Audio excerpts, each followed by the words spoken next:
तो हे कैसे हैं आप सभी लोग। तो आज हम अपना एक 12th क्लास का chapter number second electrochemistry start करने जा रहे हैं, जो कि बहुत ही ज़्यादा हमारे लिए इम्पोर्टेंट चैप्टर है। नीट के बेसिस पे भी, कंपटीशन के बेसिस पे भी और 12th बोर्ड्स के बेसिस पे भी। ये चैप्टर ज़्यादातर आपका एक्सपेरिमेंटल चैप्टर है। तो चलिए स्टार्ट करते हैं। तो पहले आप ये समझिए कि इलेक्ट्रोकेमिस्ट्री का मीन मतलब क्या होता है।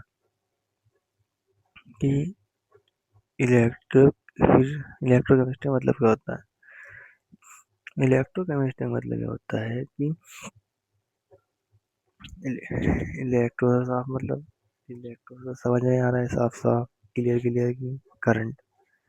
केमिस्ट्री मतलब केमिकल, और केमिकल से रिएक्शन मतलब करंट से कैसे रिएक्शन। एक इजी लैंग्वेज में अगर हम समझ सकते हैं तो ये है कि केमिकल एनर्जी से इलेक्ट्रिकल एनर्जी कैसे बने। सही समझ में। केमिकल हम कोई सा भी ऐसा कंपाउंड लें, दो उसके दो केमिकल लें, उनके ऐसी रिएक्शन करें जिससे हमारे इलेक्ट्रिक करंट बन जाए। इसका अगर आपको पता है तो इसका आप एग्जांपल कमेंट सेक्शन में हमें पर्सनली डीएम कर सकते हैं, मेरे इंस्टाग्राम अकाउंट पे भी, या मेरी मेल पर कर सकते हैं, जैसा आप ऐसे करें। तो फिर एक एक्सपेरिमेंट किया गया। तो एक्सपेरिमेंट ये क्या किया, एक बीकर लिया हमने, उसमें हमने एक वो डाला केमिकल CuSO4 एक्वस में, जो कि ब्लू कलर का होता है। ठीक है।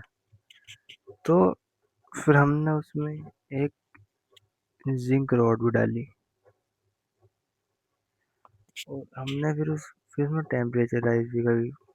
टेम्परेचर मतलब कि थर्मामीटर भी डाला तो उसमें टेम्परेचराइज भी। इसमें क्या होता है कि इसमें होता है कि जो इसके CuSO4 के जो इलेक्ट्रॉन थे वो जाके Zn पे यहाँ जाके वो हो गए थे, एक तरह चिपक गए थे। अब क्यों चिपक गए थे वही देखिए, क्योंकि Zn इस रॉड का जो रिड्यूस है वो वेट में कम है रिड्यूस, और ब्लू कलर ऑफ सॉल्यूशन था इसका। और इसमें ना यहाँ पे इस साइड में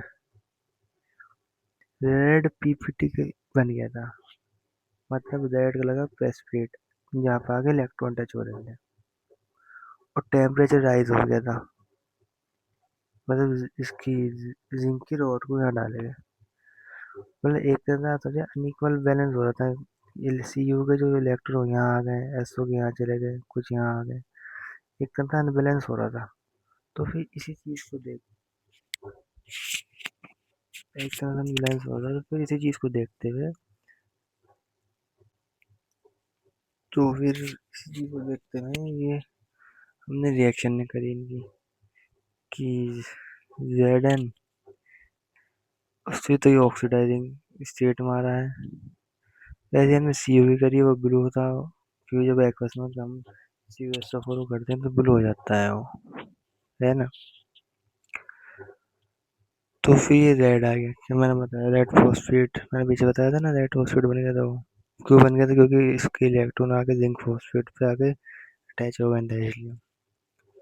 फिर हमने एक चीज़ और करी, एक चीज़ और उसमें नोटिस करी कि ये डायरेक्ट रिडॉक्स रिएक्शन हुआ करता था। रिडॉक्स रिएक्शन आपने उसमें 11th अपने चैप्टर में पढ़ ली होगी, नहीं पढ़ी होगी तो मैं वीडियो डाल दूंगा, आप उसमें देख लेना।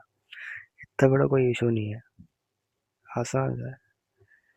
तो सेम कंटेनर फिर हमने स्पॉन्टेनियस रिडॉक्स रिएक्शन देखी, स्पॉन्टेनियस नॉन स्पॉन्टेनियस भी आपने पढ़ लिया होगा, थर्मोडायनामिक्स कितना ईजी चैप्टर। फिर हमने इसका डेल जी देखा, तो डेल जी इसका 0 से कम था। फिर एनर्जी रिलैक्स से कम, हीट आ गया इसमें। अब ये सब हो क्यों रहा है, क्या हो रहा है। तो हम इस चीज़ को अब अच्छी तरह से डिफाइन करके पढ़ते हैं, ये चीज़ क्या है, कैसे हुआ, क्यों हुआ। तो हम इस चैप्टर का आज हम फर्स्ट पार्ट, आज तो इस वीडियो का ये फर्स्ट पार्ट है। तो हम इसमें अब अपना टॉपिक नंबर फर्स्ट स्टार्ट करते हैं। जैसे कि इलेक्ट्रोकेमिस्ट्री सेल भी कहते हैं, गैल्वेनिक सेल कहते हैं और वोल्टिक सेल भी कहते हैं, और एनसीईआरटी में इसे डैनियल सेल भी कहते हैं एक तरह से। ये क्या होता है? ये होता है जो केमिकल एनर्जी से इलेक्ट्रिकल एनर्जी जो बनती है due to spontaneous redox reaction, spontaneous redox reaction. अब हम पढ़ते हैं डैनियल सेल। तो अब देखिए रिएक्शन, देखिए पहले रिएक्शन क्या है, ये देखिए हमने CO जेड एंड सी के सेल लिए डैनियल सेल में इनडायरेक्टली, और NiAg के लिए और CrPb के लिए। अब देखिए डैनियल सेल स्टार्ट करते हैं। Example of galvanic cell, voltaic cell, electrochemistry cell. मैं इसके एक तरह से बहुत ज़्यादा हिंदी में नहीं ना प्लेबाजी वो है। आपको पेपर में डैनियल भी आ सकता है, गैल्वेनिक भी आ सकता है, वोल्टेक भी आ सकता है, और इलेक्ट्रोकेमिकल सेल भी आ सकता है। हमने क्या करा है इसमें, जब इसके इलेक्ट्रॉन हर जगह अनबैलेंस हो रहे थे तो हमने दो बीकर लिए, उसमें एक एक इलेक्ट्रोड डाल लिया, एक एक इलेक्ट्रोड डाल लिया। उसमें एक एक इलेक्ट्रोड डालने के बाद अब जैसे कि ये जिंक का था तो इसमें जिंक का इलेक्ट्रोड डाला, तो ये उसका था क्या कहते हैं कॉपर का, तो इसमें कॉपर का इलेक्ट्रोड डाला। तो इसमें ये बीच में ये चीज देख रहे हैं, ये है सोल्ट ब्रिज। सो अब सोल्ट ब्रिज क्या करता है, सोल्ट ब्रिज इन दोनों के मतलब इलेक्ट्रॉन को इक्वल करता है, ना भाई तू मेरे पास आ जाएगा ना भाई तू उसके पास आ जाएगा, बीच में हमें लगा देगा मीटर। तो अब देखिए कि यहाँ तो नेगेटिव है, यहाँ पॉजिटिव है,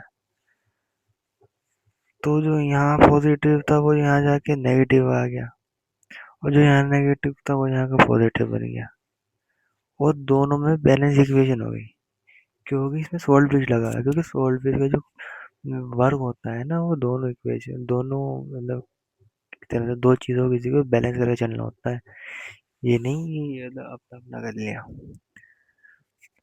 तो हम इसको ये कह सकते हैं oxidizing half cell, left half cell, negative half cell, anode half cell.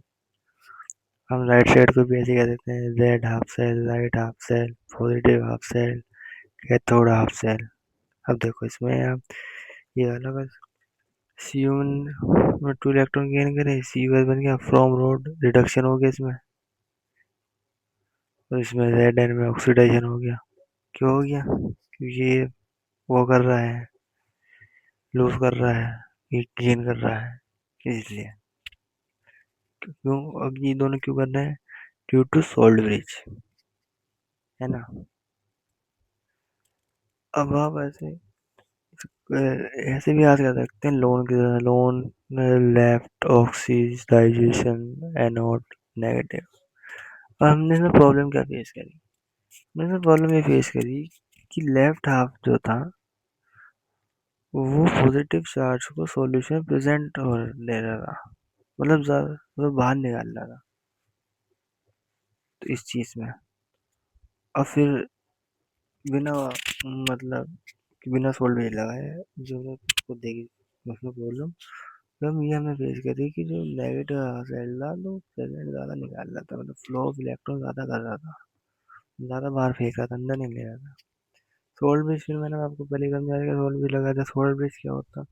Salt bridge एक इन्वर्टेड ट्यूब क्लास होती है इस तरीके से, में इलेक्ट्रोलाइट हम इंसर्ट करते हैं, और इसी ये क्या की चीज़ से बनी होती है, अगर अगर पाउडर से बनी होती है। अगर अगर पाउडर मतलब गोल के अंदर जैसे आटा टाइप होता है, वो सॉल्यूशन को ना थोड़ा गाढ़ा एक तरह से, गाढ़ा समझते हो ना, तो लिक्विड से ज़्यादा सेमी लिक्विड करने को वो करता, सेमी लिक्विड करने में यूज आता है वो, अगर अगर सॉल्यूशन बिल्कुल आटे की तरह रहता है वो। The function of salt base, it maintain the electrical neutrality of half cell की न्यूट्रलिटी वो करता है काम, मतलब न्यूट्रलिटी वो मेंटेन करता है। It complete the circuit by allowing flow of cell, sorry sorry sorry flow of electron, complete करता है इलेक्ट्रॉन के फ्लो को। और it minimize the liquid to liquid junction potential. Liquid to liquid junction potential मतलब ये होता है कि ये एक कंटेनर है, इधर की तरफ पॉजिटिव आ गया, इधर नेगेटिव आ गया, तो इनमें जो बीच का जो होता है ना, इसे लिक्विड लिक्विड जंक्शन कहते हैं। ये लिक्विड वन, ये लिक्विड टू।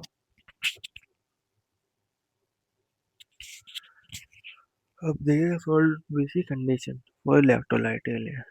इंसर्ट इलेक्ट्रोलाइट ये होती है, ये रिएक्ट नहीं कर पाता, तो ऑन ये रिएक्ट नहीं कर पाता किसी भी आयन से और रॉड से इन हाफ सेल में, क्योंकि इसके क्योंकि जो Z N two C L के जो होते हैं सोल्यूबल है ज़्यादा, मतलब एक तरह से हमारे इंसर्ट इलेक्ट्रोलाइट जो होते हैं वो ज़्यादा सोल्यूबल रहते हैं। इसमें आप के सी एल भी ले सकते हैं, है ना, इसलिए।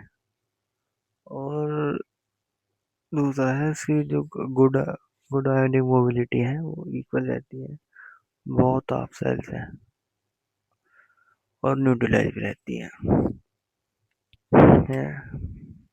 आगे समझ में आपको ये इसकी न्यूट्रलाइज रहती है। और सोल्ट बेस जो मैंने आगे पीछे बढ़ाए हैं कि इसके फंक्शन क्या था, न्यूट्रलाइज करता है एटम मास और आयन को, इलेक्ट्रॉन को, और मिनिमाइज भी कर देता है, तो सब वही है, उससे कोई बाहर नहीं आने का।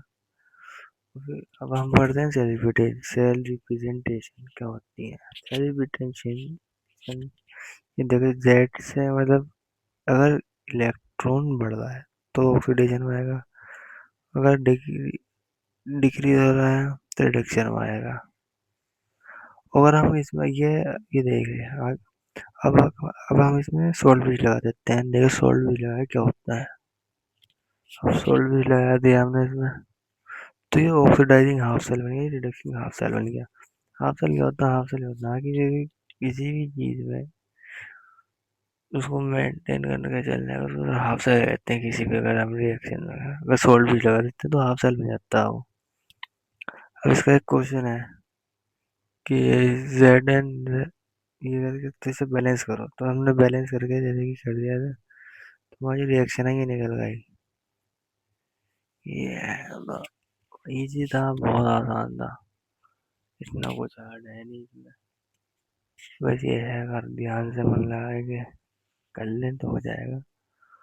और अब उसकी नेक्स्ट वीडियो में हम इलेक्ट्रोलाइट नर्स इक्वेशन वगैरह कवर करेंगे।